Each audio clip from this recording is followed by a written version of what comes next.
Hello everyone, welcome to the HiPo Week 2017, a week-long journey of learning to take your high potential programs to the next level. This is our 5th year running. People Matters is proud to partner with Right Management to present the HiPo Week 2017.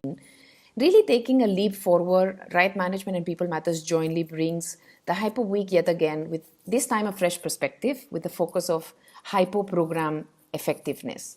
We'd like to thank Prashant Pandey, country manager, Right Management, and the complete team at Right Management who have supported us in making this initiative possible. Thank you, Prashant. Thanks, Esther. Really looking forward to a great week ahead of us.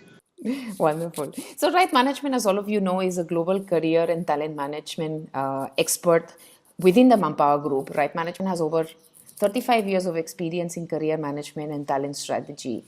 And as we speak, they've put 40,000 people to work every day, conducting over 12 million interviews per year and successfully transition more than 3 million people into new roles. So that's fantastic experience, a lot of research and insights that have really worked with us to put this initiative together. So thank you once again, Prashant and the team for supporting us. So this week, what we're going to be doing is a lot of activities, and you can go to peoplematters.in and follow #HiPoWeek to get all details on what's going to happen throughout the next 5 days. So please log in, register yourself, and feel free to reach out to anybody in People Matters and Right Management to support you being part of the HiPo Week. So let's begin with the first session. We have today Shrikant Balachandran. He's the Global Chief Human Resources Officer at Airtel, and again Prashant Pandey, Country Manager at Right Management, on the topic of different trends of hyper development programs, especially spread across geography. What are the differences and similarities when organizations look at hyper programs globally? What is the attitude of participants? What are the differences? So we really look forward to a fantastic learning, and I'm going to get started with the first question. So Prashant, how do you see the hyper programs changed in the last 5 years? Okay, so I think a lot has changed while the larger intent has largely remained the same. In the human age, organizations have realized that talent is the only differentiator, and if you're identifying and investing on high potential talent, that is going to be a key enabler for you to achieve your business objectives. While that larger purpose has remained the same, what has changed is in terms of the focus with which organizations have gone about doing this. One of the big changes that I've seen over the past 5 years that I've been working with Right Management and involved with a lot of organizations across the globe is that initially the involvement of the business, while they used to put the intent on the table, but from a design and execution perspective, their involvement used to be limited.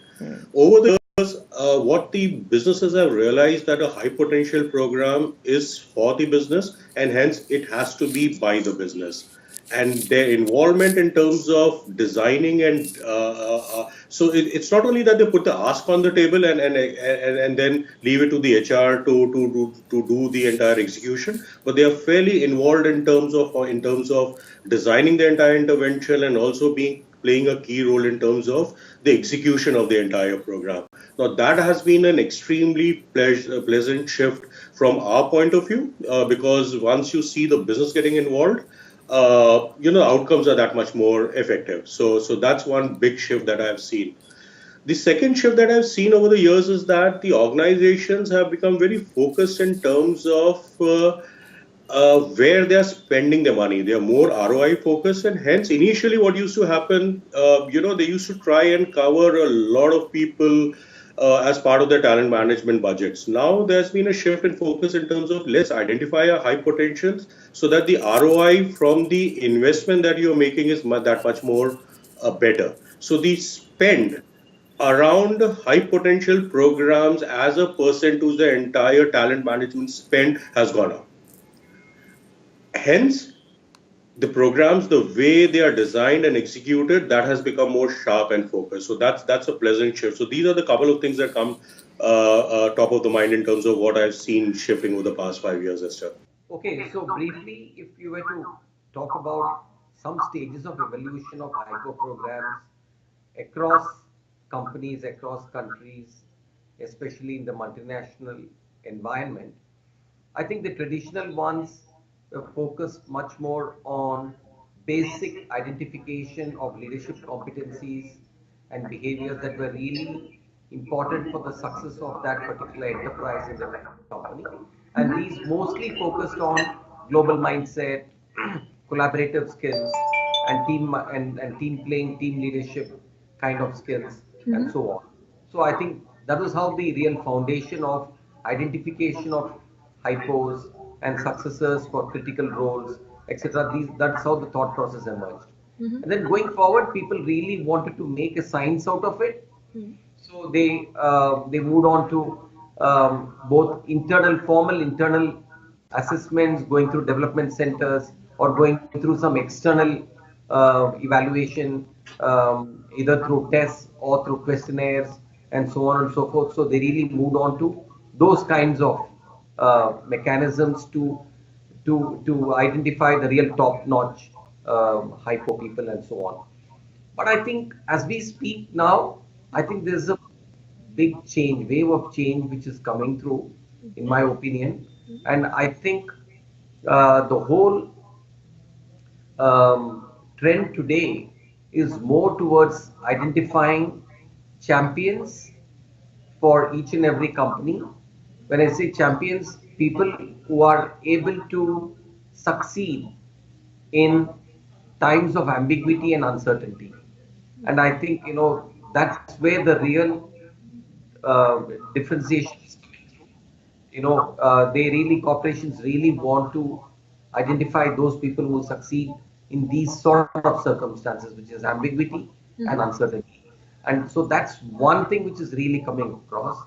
The second thing which is emerging and which is really becoming important for companies is, as leaders grow, as they age in the company with more and more gray hairs behind them, it's still important for such people to display a very high degree of curiosity and willingness to learn and adapt and change.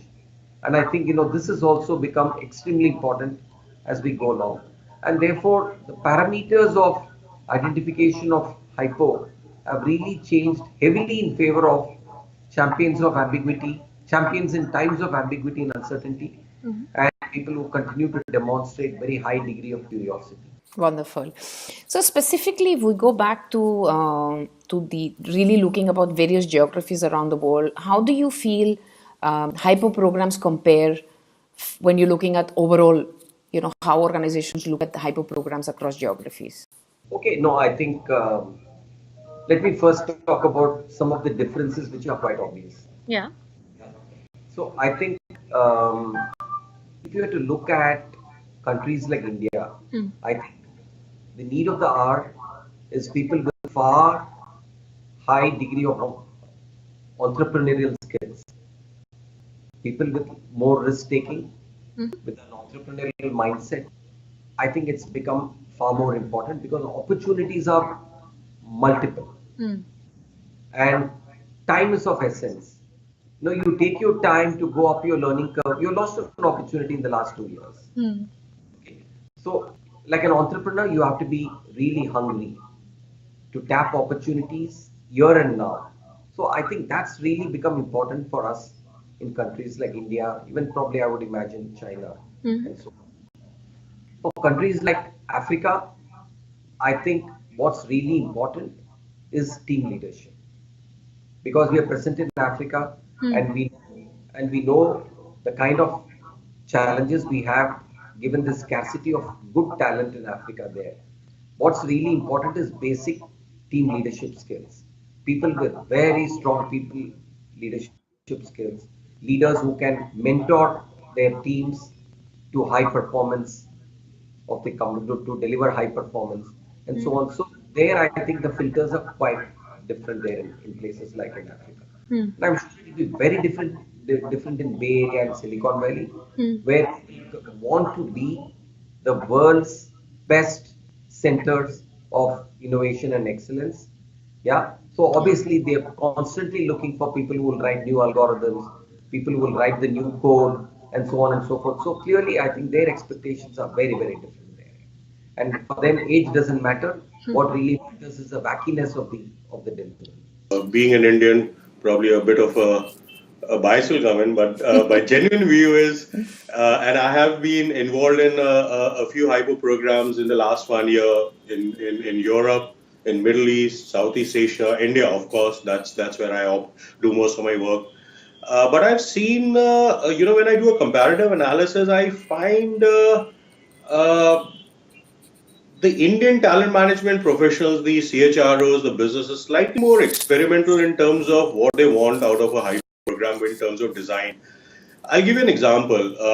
For example, some of the work that we have done, a lot of work that is happening in terms of specifically in the development area is largely in a few other geographies, largely focused on two areas. One, of course, the L&D space that the focus in terms of what's happening in the classroom, and also a lot of focus in terms of providing executive coaching, mentoring, support to the high potentials.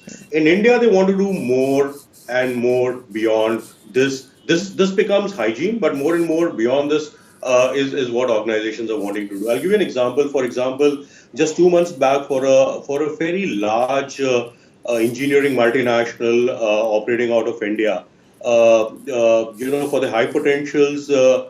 We took them, and the ask was in terms of, because they realized for the high potential, so many times it's not about the skills but also building perspective in terms of what are some of the best practices that are there in other industries that they can replicate back in our industry. Now, how do you do that? It's best to take them to some other industries and get them to speak to some leaders of some completely unrelated industry from where they are operating. And that's where probably the blinkers in terms of, this is what happens in my industry, this is all that is possible, this is not possible. Those blinkers get challenged and they get removed. Now, what we did specifically for this organization then is that we took the leaders and over a period of time got them to expose to 4 different industries, completely different industries like hospitality, retail, pharmaceutical, and they got to speak to leaders from their industry. Now, something like this, I have still got to see happening. It is happening in a few examples, but more and more of that is happening in India. I still need to see that happening a lot more, probably in a few other geographies. So probably.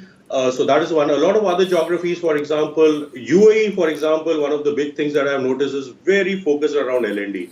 A bit of coaching, but doing something beyond that, probably, still some way to catch up. So the next question is, how do HiPo interventions differ across geographies?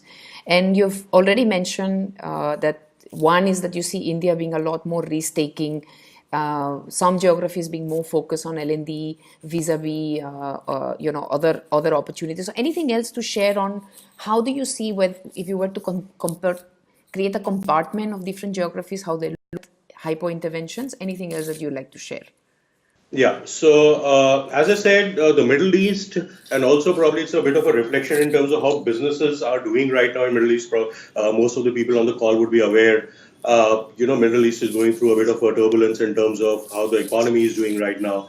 So that is also a reflection in terms of how organizations are spending. So there, I clearly see the focus is largely on L&D. So even when they are investing on high potential and what they call on in terms of high potentials, the investment in terms of putting in through so the nominations are also very much still based in terms of manager feedback. Yes. Now, is there a very detailed, neutral process that they are going through? I don't see that happening much. After that, the development is also very L&D focused, what's happening in the classroom. So that's one.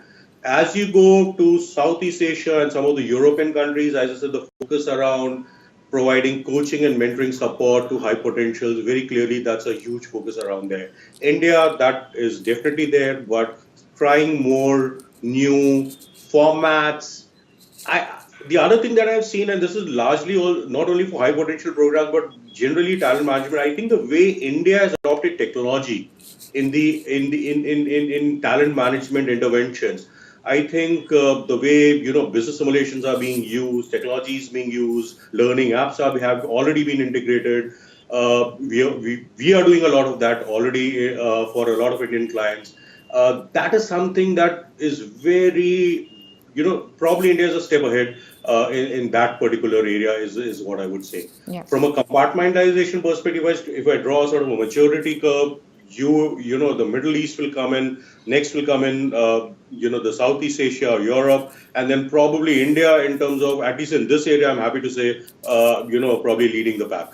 Yeah, wonderful. Thank you so much. Thanks, Prashant. So, from perspective of participants, what has been the change you have seen over the years in terms of the attitude, expectations of the HiPo participants?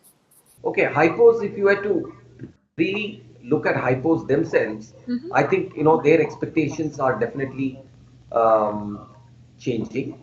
And let me probably call out one or two parameters where their expectations are a little out of sync with the traditional programs. Okay. Um, I think they want today's potential hypo candidates, they want more of global recognition. They want things they want certificates, they want achievements which can be written in their names. So they would certainly like to have more of global recognition, both within the company and outside the company, and put it on their badges, put it on their social media. And I think, people are really looking for that as one important expectation there from the companies. That's number one. Number two, I think they're increasingly looking for opportunities to get both exposure as well as succeed in cross-functional areas. In the traditional past, people were, I think, they were more comfortable in their comfort zone in terms of, let me just go up the ladder in my own known function and domain. But I think increasingly they are looking for more cross-functional opportunities, exposure first and then opportunities. And the last one is opportunities to participate in digital transformation agenda, especially leading some of the agenda. They're looking for these opportunities. It's not enough if you tell these folks, I'm sending you to a great Ivy League campus workshop, or I'm going to give you a multinational stint, and so on. I think they are, in addition to all of this, I think they're also looking for some of these things I mentioned: global recognition, cross-functional opportunities, and digital transformation agenda.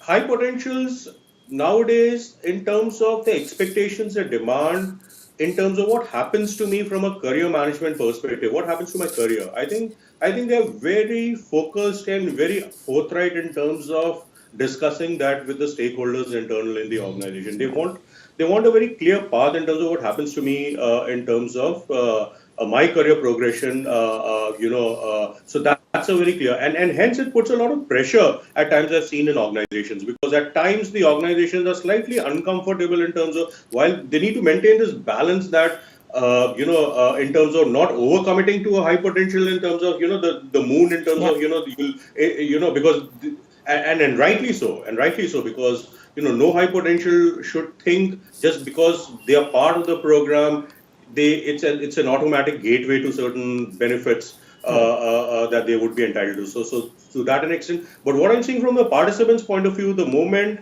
and then probably this is the nature. By definition, a high potential would be somebody who's more demanding. So that probably comes with the turf. But in terms of over the period of years, I think the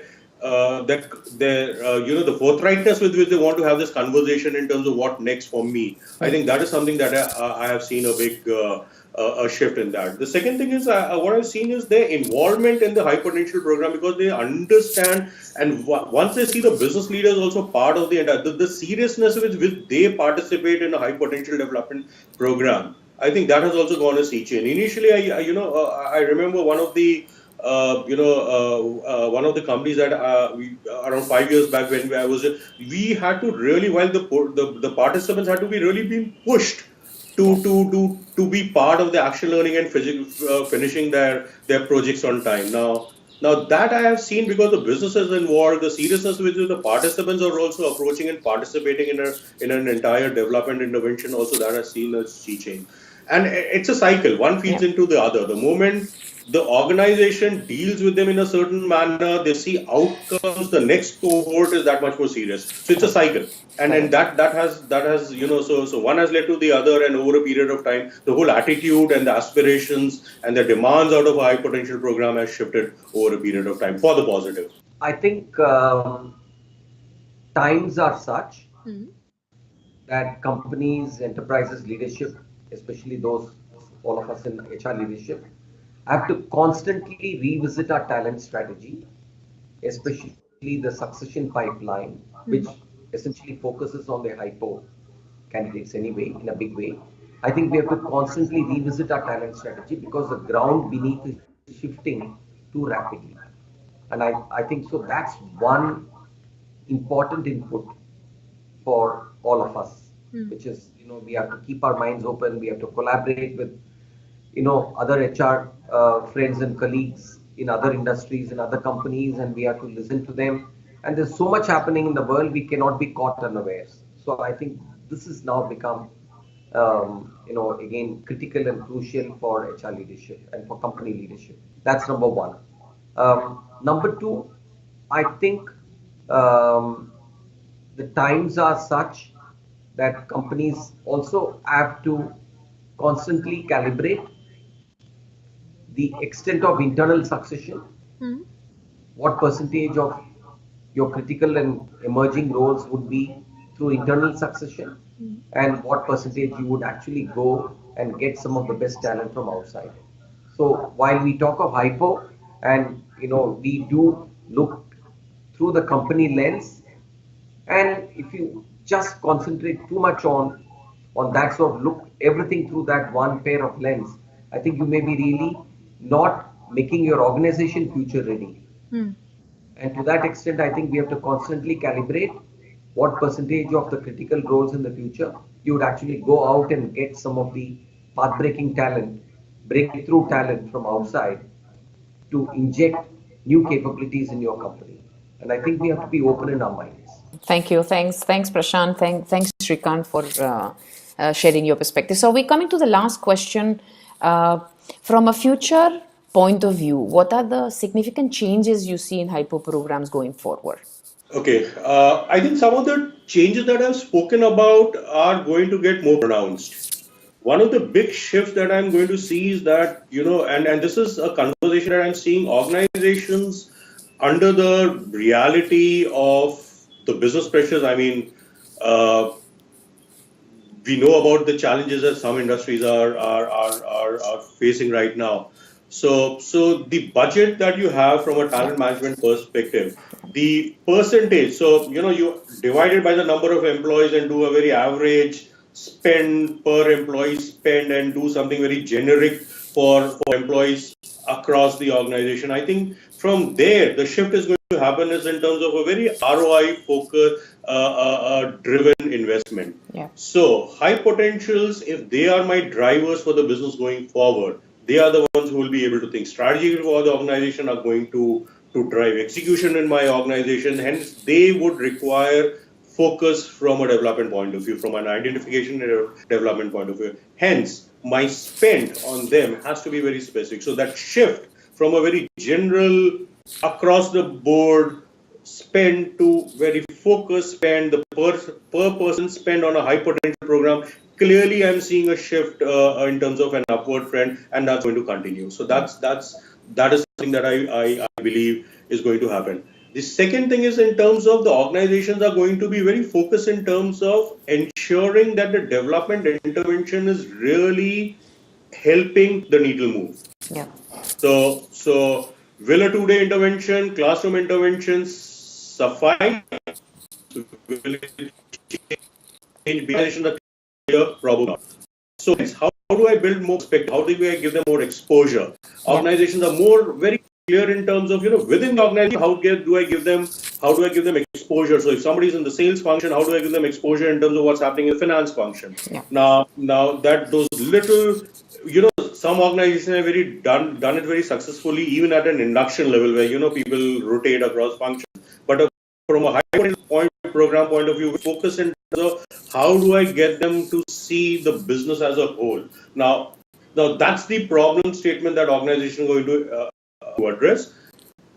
And the shift is going to be that the business is going to be open to trying new things, and they're going to give the HR a more free hand in terms of trying more innovative formats, methods. So I think this is a shift that's going to very clearly get pronounced more and more as we go ahead into the years. I think I will probably at the cost of repetition. I think it will revolve heavily. It will be heavily weighted in favor of opportunities to participate and to some extent even lead digital transformation agenda. Okay. That's one aspect which will be heavily weighted. The second aspect which will be heavily weighted is I think people will look for more and more recognition both within and outside the company. See, in the past it was possible that you were a high potential and it was kept under wraps in the company that you were high potential. Not many people would know that you are high potential and so on. Going forward, I think people will look for things that they can publicly demonstrate. To be known as a subject matter expert, or to be known as a domain expert, to be known as someone who's earned a dozen patents behind your name, or to be known as someone who successfully led a transformation agenda, or to be known as someone who's leading a global team or a multinational team on a digital project. I think people are looking for more public recognition rather than just recognition from a boss. I think this is how life is going to change for HiPos, and this is how HiPo character of the HiPo programs are going to change. Wonderful. Thank you so much. Thanks again, Prashant, and thank you so much, Shrikant, both of you, for sharing your thoughts and for a fantastic start of HiPo Week, the first session. And we look forward to many, many more. So thanks, Prashant, once again, and I'll look forward to seeing you very soon in the next session as well. Thank you, Esther. Really looking forward, and all the best, everyone. Thank you. Stay tuned for the upcoming session this week and learn more about HiPo Week at #HiPo Week. Thank you very much all for joining us, and have a great day.